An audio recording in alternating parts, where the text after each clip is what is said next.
ko Aliou Koumé, secrétaire général adjoint du cadre d'échange et d'organisation des disciples Thierno Alaji Mamadou Seydou Ba woni fedde gostodiral miijoji e juɓɓude almuɓe Thierno Alaji Mamadou Seydou Ba. Alhamdulillahi rabbil alamin, alhamdulillahi rabbil alamin, alhamdulillahi rabbil alamin. E kala hitande COD ene waɗa golle pattam lammiji e Dakar nde tawno ko adi fof COD no mbimi nane ni ko fedde nde ganduɗa ko gostodiral miijoji e juɓɓude almuɓe Thierno Alaji Mamadou Seydou Ba. Thierno Alaji Mamadou Seydou Ba noon so innama eɗen gandi enen fof Dakar heedani hen sara. Ɗum waɗi kala hitande COD arat e mbadi kesiri kadi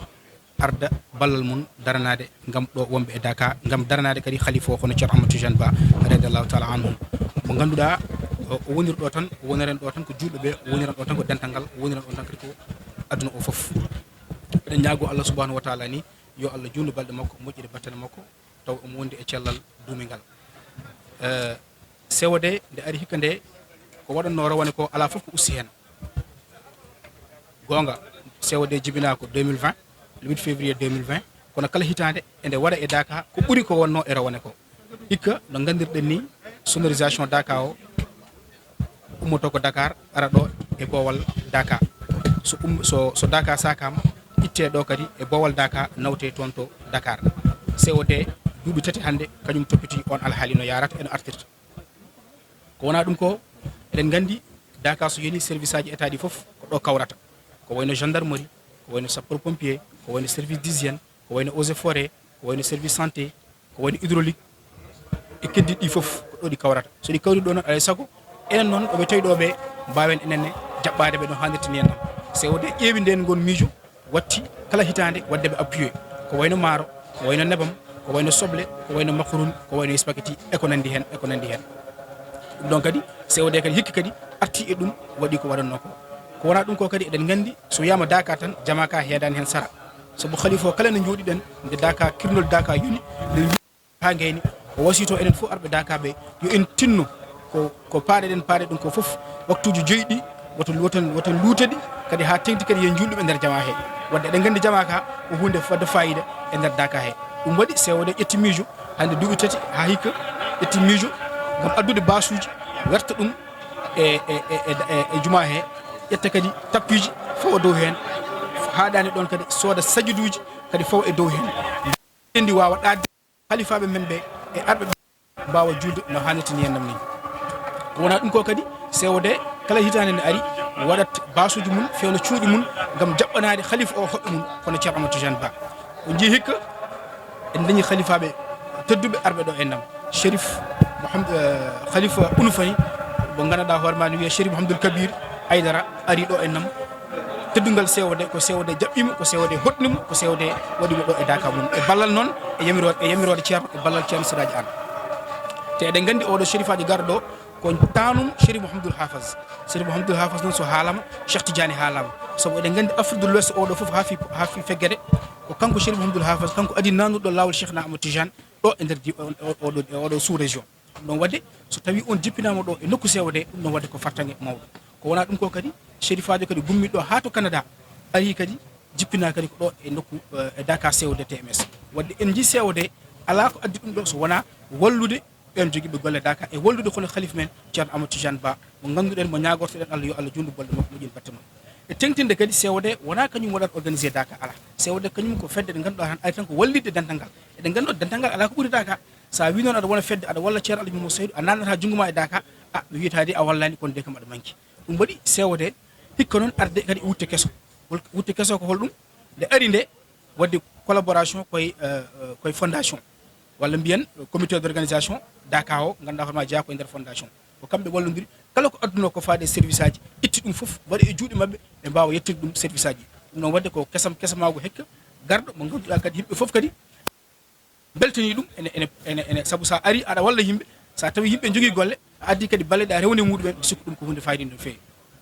ko wona ɗum ko COD kadi ene walla woɓɓe ɓe ganduɗa taw ko walloɓe Dakar itta kadi balla mum adda e muɗumen ko wayno galle mama eɗen gandi galle mama ɗiɗo duuɓi foof ko kamɓe defata ko Madina Gounass to ɓe gadda bottaji ɗo ha ɗo nder Dakar beele hoɓɓe ceerno ɓe mbawa ñamde arɓe kadi Dakar ɓe ganduɗa ɓe garani e guure mbawa kadi ñamde COD kadi itta balla mum waɗa kadi e ɓeɗon alhamdulillah rabbil alamina ɗum ɗo kam mo yi ɗum ɗo foof ene andi kam wona mere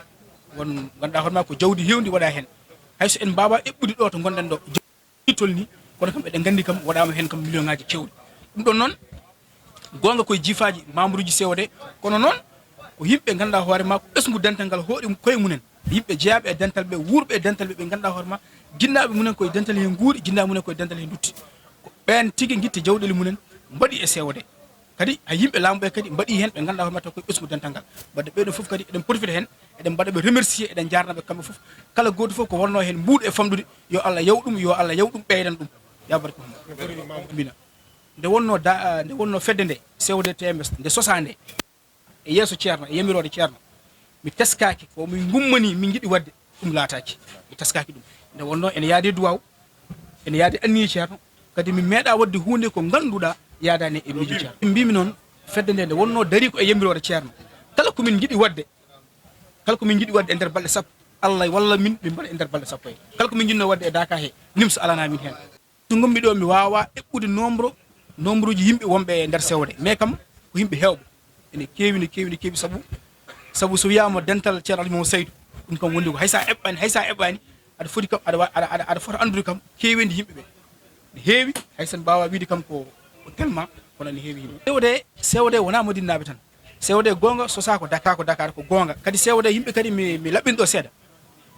COD wona joni jibina eɗen mbawi wiide COD koko wurtina sabu COD lomti ko fedde wonno ɗo ne wiyete communauté musulman de Bopp mo ganduɗa jinnaɓe men Alaji Bayla Sow en ceerno Hamdoul Bachir Kane en Alpha Ousmane Labbo en jinnaɓe Cheikh Tidiane Gadio en ko ɓen joguino fedde nde guila des années 1973 fedde nde noon yeeki ha ɓoyi ɓe moɓe fof dutti ha 2020 COD jibina kono noon ko e continde pele ɓeɗon jinnaɓe duttino. Merci. Baroba, je suis le chargé de communication de la structure qu'on appelle COD, cadre d'échange et d'organisation des disciples de Thierno Alhaji Mamadou Saïd, radiyallahu ta'ala anhu. Je vais revenir un peu sur l'apport du COD en cette 82e édition du Dakar. Avant tout, nous rendons grâce à Allah subhanahu wa ta'ala et nous disons Alhamdulillahi Rabbil Alamin, Alhamdulillahi Rabbil Alamin, Alhamdulillahi Rabbil Alamin. Nous prions sur le prophète sallallahu alayhi wa sallam. Nous formulons également des prières à l'endroit de notre calife, Thierno Ahmed Tidjani Ba, des prières de santé, des prières de prospérité, mais également de longue vie, accompagnées de santé.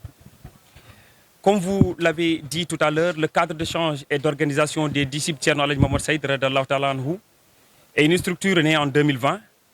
une structure qui vient quelque part pour massifier ou vivifier les disciples de Thierno Alhaji Mamadou Saïd radiyallahu ta'ala anhu. Remettre en cause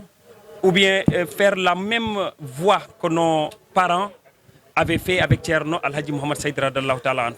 C'est-à-dire participer à la réalisation des grands projets de Thierno Maodo, que ce soit à Dakar ou bien que ce soit quelque part ailleurs. Mais concernant le Dakar, le COD vient en appui le comité d'organisation. C'est le comité d'organisation de la Fondation Dental Dakar qui organise le Dakar.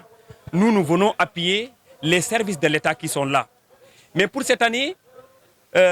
nous l'avons fait par le biais du comité d'organisation pour appuyer les services de l'État, notamment la gendarmerie, les sapeurs-pompiers, les services d'hygiène et ceux qui gèrent l'eau, c'est-à-dire l'hydraulique.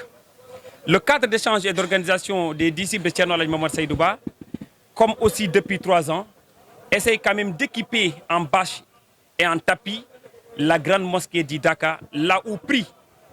Thierno Ahmed Tidjani Ba, le Khalif, mais également tous les disciples qui viennent pour la ziara, qui viennent également pour séjourner pendant 10 jours dans ce lieu saint. Le COD également, depuis 2 ans maintenant, de 2021 jusqu'à 2023, nous mobilisons la logistique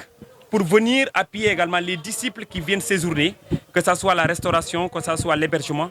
les hauts cadres de l'État du Sénégal et d'autres pays également, mais également les disciples tout court, qui viennent vraiment pour participer au Dakar, pour venir faire la ziara, pour venir prier. Nous leur facilitons la tâche, nous leur mettons dans des conditions quand même optimales pour les permettre de séjourner dans ce lieu saint.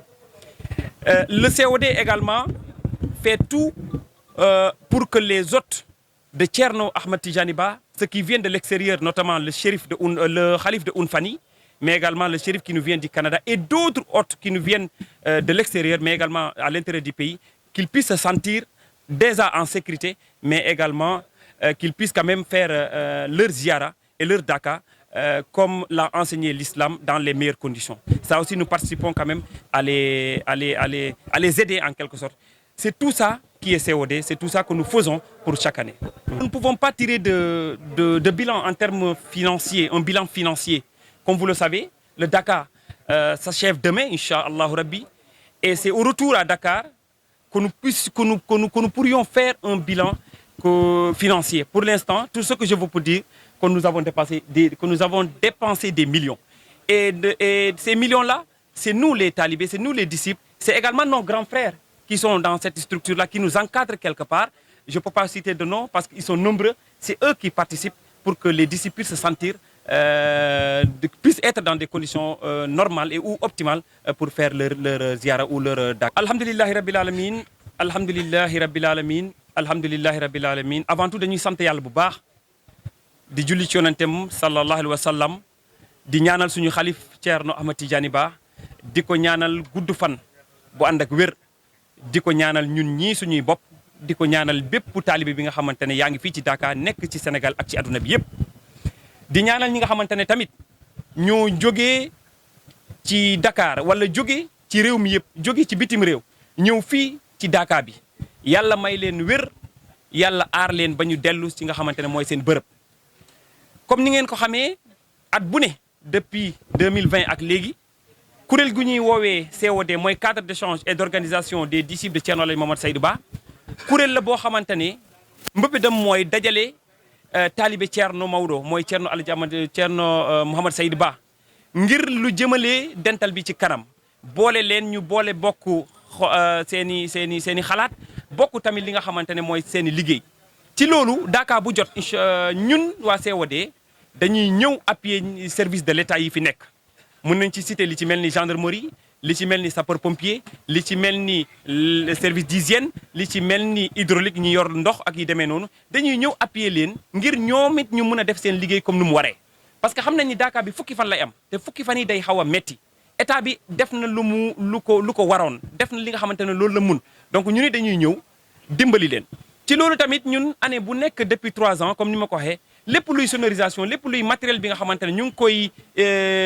utiliser fii ci Dakar bi ñun ñoo koy jëlee Dakar transporter ko indi ko ba fii suñu paree tamit ñu delloo ko ba mu nekk en sécurité. waaye tamit tapi jumaa ji nga xamante ne mooy jumaa ju mag bi te foofu lay xalifa bi di jullee foofu lay julli yëpp di jullee ñun suñ ñëwee dañ koy équiper dañ koy lal ba mu rafet jullit ñi suñu ñëwee ñu mun faa julli comme nu mu waree. leneen li mooy dañuy teral gan yi nga xamante ne Thierno moo leen gannaaw yàlla Thierno moo tax ñu ñëw ñu jóge ci bitim réew jóge fii ci biir réew mi bokk na ci shérif bi nga xamante ne moo jóge fële ca Unfani ak beneen shérif bi nga xamante ne moo jóge ca Canada ak ay nit yoo xamante ne fii ci biir réew mi lañ jóge suñ ñëwee ñu teral leen li ci mel ni teral leen may leen nu ñu lekkee may leen nu ñu mënee jaamoo yàlla may leen aussi fu ñu mën a tëdd noppalu ak yi demee noonu donc loolu yëpp COD mu ngi ciy góorgóorlu bu baax a baax a baax waaye loolu yëpp su mënee nekk dañ koy sant yàlla di sant ñi nga xamante ne mooy son excellence le président de la république parce que à travers son gouvernement yaakaar naa ni dimbali nañu bu baax a baax dimbali ñu tamit waa Dakar bi te ñun ñëpp teg nañ ci suñuy bët teg nañ ci aussi gis nañ ko aussi ren particularité Dakar bi mooy soo leen seetloo le premier jour son excellence en personne moom moo déplacé wu ñëw dajeeg li ñuy wax kirndool mooy gont bi ñuy gont fële ca dëkk bu tedd ga mooy Madina Gounass jëm fii ci bërëb bi mooy Dakar daje na ci moom le président de la république ak gouvernement am yëpp. waaye tamit quelques jours après mooy le vendredi aljuma bi passé gis nañ le premier ministre monsieur Amadou Ba ñëw na fii bokk ak ñun julli jumaa ji ñëw yegsi si Dakar bi nuyenteeg Thierno nuyenteeg taalibe yëpp. tey ñii muy dimanche bi gis nañ cérémonie officielle bi nga xamante ne le ministre de l'intérieur de la sécurité publique def na ko donc loolu day wane ne nguur gi day wane ne en tout cas ñi fi nekk tey ñi yàlla jiite réew mi am na yëg-yëg am na aussi benn envie wala benn affaire boo xamante ne ñu ngi ko jox mooy waa dental mi di ko jox Thierno te loolu yëpp ngir jullit ji mën a nekk ci dans des bonnes conditions def li nga xamante ne mooy seen ziara waaye tamit mun a toppatoo seen diine fii ci Dakar bi loolu daal la ñu amoon si lu ñuy sànni ay kaddu ci olof bi su dee amul leen beneen question.